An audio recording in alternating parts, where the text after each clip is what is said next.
जो मैंने भी जो कलाकार हो भाई माने मोर कलाकार भाई माने आसिकी निज गुमर पदारे पकाउछंती लोक माने निंदित हुंतु नहीं कि गुमर पकातु नहीं घर कथा घरे रहू बाहर कथा बाहर चलू मो कहया कथा मत जे देखिए कह गोटे आर्टिस्ट हिसाब से आसू मो कला प्रदर्शन को देखू मो घरे बाल्टी ना मोर चुली ना चाल ना एगुड़ा सब देखिए कौन दरकार नाग छुआटे भी गोड़ पड़गले से फंक ता फणा नथा पचे टेकिदेव जाति उपर कथा न आसवा दरकार ए कंट्रोवर्सी मु बहु जगार भी पलैची अभोड करी कहीं किए आंगुठी उठे कथा पद कह आप ठीक कथा कहले आप लोक आंगुठी उठे पैसा सेमिति हुए पैसा गोटे डिमांड नहीं कि थाए बर्तमान मार्केट रे टाइगर श्रफ अच्छी टाइगर श्रफ डिमांड अच्छी एति पैसा नब जिते आशुतोष राणा थिला जो सी पार्ट करता ता क्रेज हिसाब से पैसा नौला पैसा योग्यतार मापकाठी टंका नुहे ये जो तुलना कले कला सहित पैसा ये नौ सी नौ मो मत बिल्कुल ठीक नुह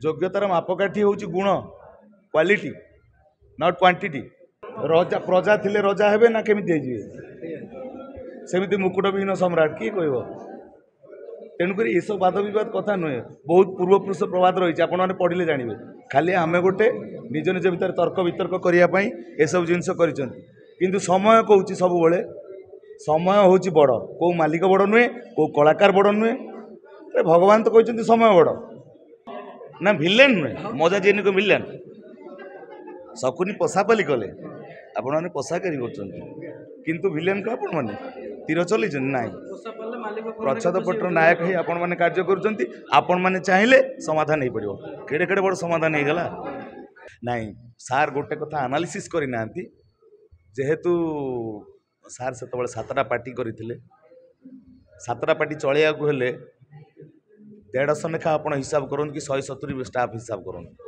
हिसाब कर सातटा पार्टी केते लोक थे तापर सार अलग बिजनेस भी अच्छी सियाड़े मुंड पुरेबे तो जी प्रोपाइटर से मुंड पुरे पारती ना बर्तमान आपन को रीडिंग हेडिटेशन आसो कि आपड़ गोटे कम करेंगे एटीएम रू पैसा उठे पारे आपण अर्जित संपत्ति आप उठे पारे मतलब डायलॉग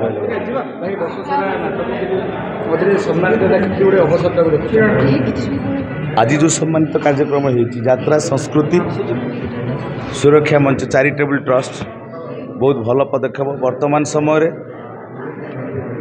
जो गाली निंदा अपवाद मालिक कलाकार मान भीतर जो समन्वय ठीक ना से समय ये जो कार्यक्रमटी कर बहुत सम्मानजनक कार्य केते दूर सुरक्षा देवे आ यात्रा मंच को बंचाई रखिए से जो भाई मानकर ये जो प्रयास आज आपण मैंने आसचंती देखिले मत तो बहुत भल लगिला सोमेश सर बहुत भल भल कथा भी कहले ललित भाई भी कहले तो आउ जन गुरु आसते कहले बहुत सुंदर भल पदक्षेप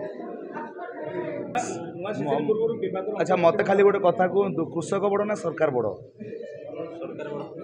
सरकार केमिति बड़ आपन कहले परिश्रम जे करिवो सी बड़ ना आपण पैसा विनियोग करी दी पैसा पाइबे बड़ रजा प्रजा थिले रजा हेबे ना केमिति सेमिति मुकुट विहीन सम्राट किए कह तेणुक ये सब वाद विवाद कथा नुहे बहुत पूर्वपुरुष प्रवाद रही आप पढ़ले जानवे खाली आम गोटे निज निज भितर तर्क वितर्क करने ये सब जिनस कर समय कौच सब बड़े समय हूँ बड़ कौ मालिक बड़ नुहे कौ कलाकार बड़ नुहे भगवान तो कहते समय बड़ सी तले तीरमाड़ खाई ये सब किए तेणुक जो समय जहाँ रहा कथा समन्वय सेटा रो आउ से सब किसी न रो बड़ सान कि ना भाई बड़ सान कि ना मो भाई सहित मुझे बहुत फ्रेंडली मिसे ताने सी मुझे बड़ नुहे व्यवहार शालीनता यहाँ हूँ मुख्य जिनस तुंडर जहाँ बाहरी जीव समन्वय समाधान आपण मैंने करेंगे कि समाधान आपण मैंने करना आप बर्तमान मजा नौ हाँ सियोर सियोर ना भिलेन नुहे मजा जेन को मिलन शकुनी पशापाली कले आपण मैंने पशाकारी कर भिलेन को आपण मैंने तीर चल ना प्रच्छद पटर नायक ही आपण मैंने कार्य कर चाहिए समाधान हो पड़ो केड़े केड़े बड़ समाधान हो गला यूज कथा यदि समाधान हो पारा ये सब कथा कहीं समाधान नहीं पार यहाँ किसी गोटे विराट बड़ कथा नुहे तापर द्वितीय कथा हूँ ଘରର ଗୁମର ଆପଣ ବି କେବେ ପଦାରେ ପକେଇ ନଥିବେ। ମୁଁ ଆପଣଙ୍କ ଗୁମର କାହାର ଜାଣିନି। ଯେଉଁମାନେ ବି ଯେଉଁ କଳାକାର ହଉ ଭାଇମାନେ ମୋର କଳାକାର ଭାଇମାନେ ଆସିକି ନିଜ ଗୁମର ପଦାରେ ପକାଉଛନ୍ତି ଲୋକମାନଙ୍କ ଆଗରେ ନିନ୍ଦିତ ହୁଅନ୍ତୁ ନାହିଁ କି ଗୁମର ପକାନ୍ତୁ ନାହିଁ। ଘର କଥା ଘରେ ରହୁ, ବାହାର କଥା ବାହାରେ ଚାଲୁ। ମୋ କହିବା କଥା ମୋତେ ଯେ ଦେଖିବାକୁ ଆସୁଛି ଗୋଟେ ଆର୍ଟିଷ୍ଟ ହିସାବରେ ଆସୁ, ମୋ କଳା ପ୍ରଦର୍ଶନକୁ ଦେଖୁ। ମୋ ଘରେ ବାଲ୍ଟି ନାହିଁ, ମୋର ଚୁଲି ନାହିଁ, ଚାଳ ନାହିଁ, ଏଗୁଡ଼ା ସବୁ ଦେଖିବା କ'ଣ ଦରକାର? ସେଗୁଡ଼ା ତ କହିଲେ କି ମୁଁ ପଛରେ ଦେଖେନି, ତାକୁ ରିଭ୍ୟୁ ମାରିକି ମୁଁ ଦେଖେନି ଜମା ବିଲକୁଲ। ସେ କମେଣ୍ଟସ୍ ପଢ଼େନି, କାହିଁକିନା ଯେଉଁମାନେ କମେଣ୍ଟସ୍ ଦିଅନ୍ତି ତାଙ୍କର ୟୁଟ୍ୟୁବରେ ସବସ୍କ୍ରିପସନ୍ ଗୋଟିଏ ଥିବ, ସବସ୍କ୍ରାଇବର ଜଣିଏ, ନାଁଟା ଖାଲି ପଡ଼ିଥିବ କମେଣ୍ଟ ଦେବା ପାଇଁ। ଏଗୁଡ଼ା କିଛି କାମ ନାହିଁ। ସେଗୁଡ଼ାକୁ ଆଇ ଡୋଣ୍ଟ କେୟାର, ମୁଁ ସେଗୁଡ଼ାକୁ କେୟାର କରେନି, ମୁଁ ଦେଖେନି ବି ସେଟା। ଶୁଣନ୍ତୁ, ସେଟା ବେଳୁରୁ ହେଇନି। ମୋ ବାପାଙ୍କ ସମୟରୁ ଯେତେବେଳେ ନ ହେଇଛି ଆମେ ଏଇଭଳିଆ ଚଳି ଆସିଛୁ, ଆମେ ଏଇଭଳିଆ ଚଳିବୁ। ଆଉ ଜାତି ଉପରେ କଥା ଆସିଲେ ସମସ୍ତେ ତ ନାଗ ସାପର କ'ଣ ଫଙ୍କିଣା ହେବେ? ନାଗ ଛୁଆଟିଏ ବି ଗୋଡ଼ ପଡ଼ିଗଲେ ସେ ଫଙ୍କିଣା, ତା ଫଣା ନଥାଉ ପଛେ ଟେକିଦେବ। ଜାତି ଉପରେ କଥା ନ ଆସିବା ଦରକାର। ଏ କଣ୍ଟ୍ରୋଭର୍ସି ପାଇଁ ମୁଁ ବହୁ ଜାଗାରେ ବି ପଳେଇଛି ଆଭଏଡ଼ କରିକି। କାହିଁକିନା କିଏ ଆଙ୍ଗୁଠି ଉଠେଇ କଥା ପଦେ କହିବ, ଆପଣ ଠିକ୍ କଥା କହିଲେ ବି ଆପଣଙ୍କୁ ଲୋକ ଆଙ୍ଗୁଠି ଉଠେଇବେ। ଆପଣ ଭଲ କଲେ ଲୋକ କହିବେ, ଖରାପ କଲେ ବି କହିବେ। ତେଣୁ ସେଇଟା କେୟାର ନୁହେଁ, ଯେଉଁଟା ପରଫେକ୍ଟ କଥା ଆମେ କହୁଛେ। ଯଦି ଯାଏ ଭଲ କଥା। ତ ମୁଁ ତ ପ୍ରାକ୍ଟିକାଲ ଉପରେ ବିଶ୍ୱାସ କରେ ଭାଇ। ମୁଁ ଜମା ଥିଓରି କି ବିଶ୍ୱାସ କରେନି। ଥିଓରି ଜ୍ଞାନ ମୋର ନାହିଁ। ଯେଉଁମାନଙ୍କର ଅଛି ସେମାନେ ନେଇପାରିବେ, ବହୁତ ଭଲ କଥା, କିଛି ନାହିଁ। ସରକାରଙ୍କ ଅଣ୍ଡରରେ ରହିବ, ସରକାର ଚାଲିବ, ସେଥିରେ ଅସୁବିଧା କ'ଣ ଅଛି? ବହୁତ ଅନୁଷ୍ଠାନ ଚାଲିଛି, ଆମ ଅନୁଷ୍ଠାନ ଚାଲିବ। ସଙ୍ଗୀତ ମହୋଦୟରୁ କ'ଣ ଲୋକ ଆସୁନାହାନ୍ତି ଯାତ୍ରାକୁ? ନା ଯାତ୍ରାରୁ ଫିଲ୍ମକୁ ଯାଉନାହାନ୍ତି, ନା ଫିଲ୍ମରୁ ଆସୁନାହାନ୍ତି ଏଠିକି? ସମସ୍ତଙ୍କର ସମାନ ସବୁ ଜାଗାରେ ଅଛି। ମୁଖ୍ୟ କଥା ହେଉଛି ଗୁଣ। ଗୁଣ ଥିଲେ ଗାରିମା ବାହାରିବ।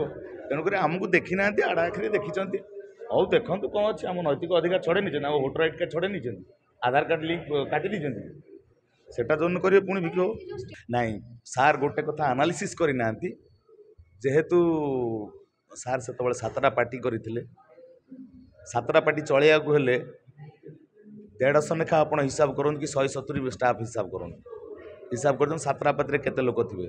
ତାପରେ ସାର୍ଙ୍କର ଅଲଗା ବିଜନେସ୍ ବି ଅଛି, ସିଆଡ଼େ ମୁଣ୍ଡ ପୁରେଇବେ। ତ ଯିଏ ପ୍ରୋପାଇଟର ସେ ଏଥିରେ ମୁଣ୍ଡ ପୁରେଇ ପାରନ୍ତି ନାହିଁ। ଯାହା କୁହାହେଇଛି ସାର୍ ଜାଣିଛନ୍ତି, ସେତିକିରେ କହିଛନ୍ତି।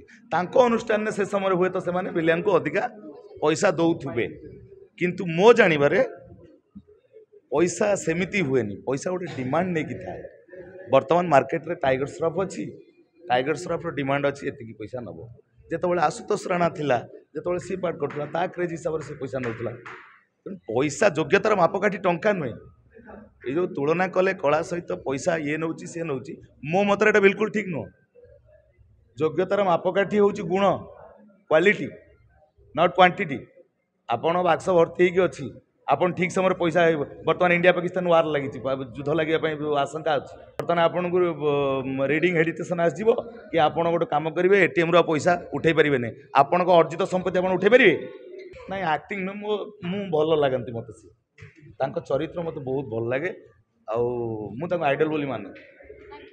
ଥ୍ୟାଙ୍କ ୟୁ, ଜୟ ଜଗନ୍ନାଥ।